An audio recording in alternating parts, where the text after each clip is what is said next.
What is up, guys? Takes Zelfie here, and today I'm going to be doing a deck breakdown on Alm. This is an MC that has been seen too much play, mostly because prior to rotation he was pretty much outclassed by Marth.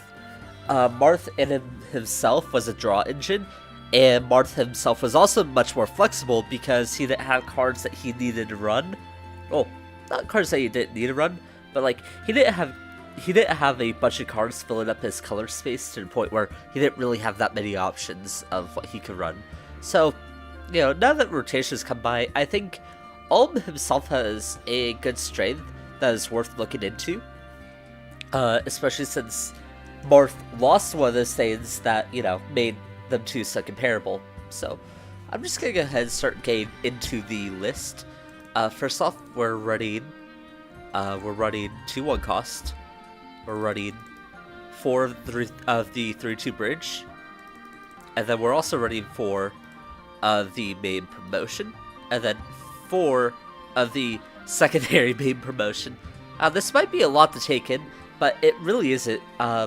So you run a lot of dodges in this deck because you don't have a high quality or like a high quantity amount of different cards in your deck.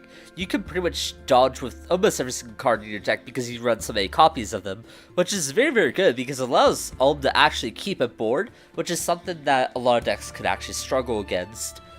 And not to mention you're drawing a lot of cards, which we'll get into later. Your 4-3 promotion is pretty nice. When you have a Celicon board, you can flip one to pull or move an enemy, which it's just a flexible skill that allows you to keep control of their board. Also allows you to keep your mages in the back line so they aren't vulnerable in the front line. And, they're not getting sniped by your opponent's back line. And overall, it just allows you to help maintain that board or pressure your opponent. And his second skill is that he gains +10 when a red ally is deployed. It's not super important, but it's just nice in case you're trying to hit like a base 80 target or something. So if you're trying to hit like an Abora or a Themui, this +10 buff can help. And then you have your overclass, which is the 5-6. And this card is super good because it allows you to, first of all, when you go into your overclass, it's not just like a fuck off turn. You're actually getting a free deploy from your retreat. So there's benefits to doing this. You're not removing a card in your hand in order to, promote or to deploy something. It's super nice. And it combos well with stuff like, I don't know, if you have like a May 1 in your hand or a May overclass and you want to get and you want to Seraphim a target, well, you can just deploy May off of this. And there's other cards that you can deploy too, but, just the easiest example I can think of. His second skill is that when you control more allies than your well, not more allies, but more units than your opponent, then you gain +20 attack, which puts Alm at a base 90. And if you're constantly dodging with everything, maintaining this base 90 is not too hard, unless if they have a May, which is a different issue entirely. But if you're playing against a non-May deck, which it could be like a green deck, it could be a purple deck, it could be whatever. This base 90 will help keep you healthy, and sort of force your opponent to march up and try to snipe your backline, which they'll still have troubles with because you have a lot of dodges for everything. His third skill is just a basic flip 1 game 1-3 range. If you need to hit backline, it's sort of the same deal as the other Alm, except you aren't required to have Celicon in the field to actually use it. It's also a little bit less flexible because it just means Alm can hit, which isn't always the best. Sometimes you're just trying to disrupt the opponent by pushing like a frontline unit into the backline or whatever. But yeah, this the overclass isn't that bad in this deck, and I was only running 2 of these before, but I found myself actually really appreciating the free drop that I got from it, and occasionally the base 90 status. So I just decided to add more copies of it instead of more of the 1-drops. And so yeah, you're running 14 Alms in your deck, so you're going to be able to last a long time since you're dodging pretty often, and you're not going to feel too bad about bonding an Alm, which is a serious consideration in this deck, speaking that you run so many. Anyways, the next play set of cards is we run 4 of the cost 1 Celicas, and we run 4 of the 4-3 Celicas, And then we also run just 2 of the Overclass Silicas. The cost 1s are super nice. They're just like sort of a tempo 1-drop. They gain plus 10 when attack and MC, so they are 40 1-2 range units, which is pretty nice. You can use that with a crit to, hit the MC or whatever. They also have Miracle Emblems, which can stop your Alm from being critted if, your Alm is sitting at a pretty high attack stat. Yeah, just super nice. You also have Celica 4-3. Celica 4-3 is a mirror of your 4-3 Alm. When you deploy a unit, you get 1-3 range instead of plus to attack, so she can hit backline as well without having to use like Alm's pull skill. And then she also has a flip 1 if you controlled Alm, which is always draw a card. And this is probably one of the ways that you're gonna be spending your bonds the most often. She's just a flip 1, draw 1, and this allows you to hoard like value and get more dodges and all of that. Not to mention, she's staying pretty safe since she can get 1-3 range, and Alm heavily supports not pushing into the front line that often. So she's just super good. She combos pretty well, and she can be pretty sticky as well. And then you also have Overclass Celica. Now, I only run 2 of these, but I think that Overclass Celica is really, really good. But I don't think you need a full set of them. If you want to, you could probably make more room for it, but, that's up to your choice. Overclass Celica, when you overclass into this unit, so if you promote this on top of a unit without using a skill, you get to destroy 3 units on the enemy board, which pretty much always is going to guarantee you into clearing their board, unless if they're like flooding the board insanely. So that's a very, very nice like stabilization tool.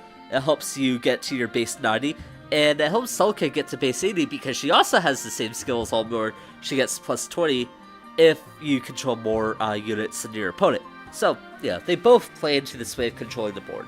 And then she has a more niche skill that's flip to destroy 1, similar to Rowan, or similar like May and Rowan, except higher cost. But sometimes you just need to deploy this with like ST Alm as well and just pull something. There's a bunch of possibilities. And since you're running 10 Celicas and she herself can become pretty bulky or just hide in the backline, she's also pretty hard to remove. She sticks on the board a lot, and if she stays on the board for another turn, then you're just getting another draw off of it with your flip 1 skill. And that's really, really nice. It just allows you to keep on hoarding all this value. And she's just a super good inclusion. And Celica, so I might as well bring this up. Celica is one of the reasons why Alm is so strictly tied to red, where like Marth can branch out to other colors. It's because like, along with this card, plus another card that I'm gonna get onto later on, pretty much fills up your entire like deck with red cards. And so at that point, it becomes pretty much mute to even consider branching out into other colors. So yeah, let's just move on to the next playset of cards. We are running actually 6 cost 1 maze. I wouldn't put too much thought into like what these mazes actually do. We're running obviously a full playset of the 4-3 May. And then we're also running a playset of Overclass May. Now, these custom Mays are nothing special. These 2 are just flip 1, game plus 10, and then the others are game plus 10 when you control 2 red units, which is possible. You're not going to be using these too often, as you have 2 much better 1-drops in the deck to actually be using. These are mostly fodder for the promoted Mays, which I will get into right now. So, the next May you have is your 4-3 May, and I'll just pull it up a little. Your 4-3 May is super solid. She is a board buff to all your tomes. She is instant removal of Seraphim, and she can even draw you a card when you're low on cards. So, her first skill is discard a May, remove an enemy unit. Super efficient, right? Especially when you're running 14 Mays. That's gonna be no problem to achieve. You can also flip 1 to draw a card if you have 3 or less, and to give all tomes on the board plus 10. And this is just super nice if you're trying to hit like base 70 or something. Yeah, there isn't too much to say. You can also buff your Celica with this. You can buff your Faye and Nibello, which plot twist is her cards in the deck. She's pretty much a staple in any red deck, and she just offers so much flexibility and utility into one card slot that it's really, really hard to pass her down. And then we're also running the Overclass May. This is for more dodges, more Seraphims, but Overclass May is actually pretty good. Since you're maintaining a board a lot of the time, you can play this after dodging a bunch, and then you Overclass May, and then they can't respond to your board the next turn, which is sort of amplifies how good maintaining your board with is in this deck. She gains plus 20 when attacking the MC, so she doesn't need to buff herself unlike the other May. There is a skill where if you have 2 or less cards, you get to flip 1. This is also not limited by once per turn, so if you're 0 cards, you can flip this like twice if you need to, or 3 times even. And then your Overclass skill is whenever you Overclass, which is just deploying this, promoting this onto a card normally, you get to tap all the enemy units and they don't get to untap next turn. So it's pretty good. I think this skill might be a little bit overrated in a lot of decks, but I think Alm definitely appreciates it. And of course, being a cost 3 70 meter is pretty nice if you just need to throw that out there. Maybe on like turn 7 if you don't have like a Celica Overclass prepared, you can drop this plus like Celica 4/3, just as an example. So yeah, these Mays are very, very important cards for pretty much any red deck, or pretty much any deck that's even branching out to run this many Mays. She's a staple in this deck, and she helps you maintain your board by removing your opponent's board and just giving you more versatility. The next set of cards is the second reason why Alm has a hard time branching out of red, and it's because of Faye. Now, Faye's use like the Ellis to Marth. She can tap herself to give Alm plus 10 until the end of the enemy turn. So even when Faye dies, Marth still has that plus 10 buff, which is arguably better. Ellis does have that once per game skill, but that skill doesn't come in handy too often, so, you know, you're not missing out on too much. And then she also has a skill that's tap herself and then move a unit. Not gonna happen too often, but if you need to, you know, put something in the front line, hit something in the back line, and then move them back, then the Faye can do that pretty simply as well. She's just super good. She's also a 30 support. You can't go wrong with 30 supports. Yeah, she's one of the reasons why you would consider playing Alm, and one of the reasons why Alm was so comparable to Marth. They're just both red MCs with draw engines. Marth himself is a draw engine, Celica is Alm's draw engine, and then they both also have a card that buffs them to plus 10. So yeah. And you're also running a full set of the Overclass Fae. The Overclass Fae are pretty good too. They just remove an orb from your opponent. So, you know, that's just, well, not remove an orb, but they retreat an orb, which means that you're not breaking it and it's not going to their hands. So they're just -1 orb, -1 card, and, you know, you're pretty good. She also gets 1 to 2 range when you have an Alm, so she's not as well, I wouldn't say useless, but she's not like a huge weak link by herself when you're not playing her alongside Alm, because she can still hit a base 60 when buffed by May, for example, or just hit like a Maria or something. And yeah, she also gains plus 30 until the end of the enemy turn when she does Overclass, so she can sit in front line as a base 80 for a turn and just not get hit, unless your opponent is playing archers, of course. You only run 8 copies of Fae in your deck, because I don't think running a more Fae is necessary, but you can still get enough dodges, since Fae isn't going to be the biggest target for your opponent. The biggest targets are like Celica and May, which actually threatened them a lot more than just, you know, gave them a plus 10. So in turn, Fae is gained attack less, which is just gonna need less dodges than the others. So it's not that bad altogether. And then finally, I talked about this card before, but we're also running a full play Azelfie Bellow. Like I said, you're maintaining a board with this deck, So you want card draw, you're running a lot of tomes already, and Ubella is just really cheap. You can just draw cards for pretty much free. It's a flip one tome, draw a card. And this just helps you use your bonds more efficiently. The only cards you're actually using to spend bonds are like Celica, and then occasionally Alm or May, but you're not using those bonds for too many other things, so, you know, having Ubilla here really helps. And Ubilla doesn't need a dodge because he's not really contributing anything outside of that, so he could just be foddered off or bonded or whatever. Yeah. He's just super nice to have in the deck. Okay. And just a couple of things I want to talk about the deck is that your whole game plan is to build a board that probably looks something like this. So you got, you know, you got your Celicas in your backline, you got your Maze here, you probably have a Fae here, and this is pretty much your entire deck, plus or minus the Ubella when it's out, but you're only running 4 other cards in this deck, so it's not that hard to actually maintain your board. You can't go super wide, or, you know, get super offensive strikes, but what you are doing is maintaining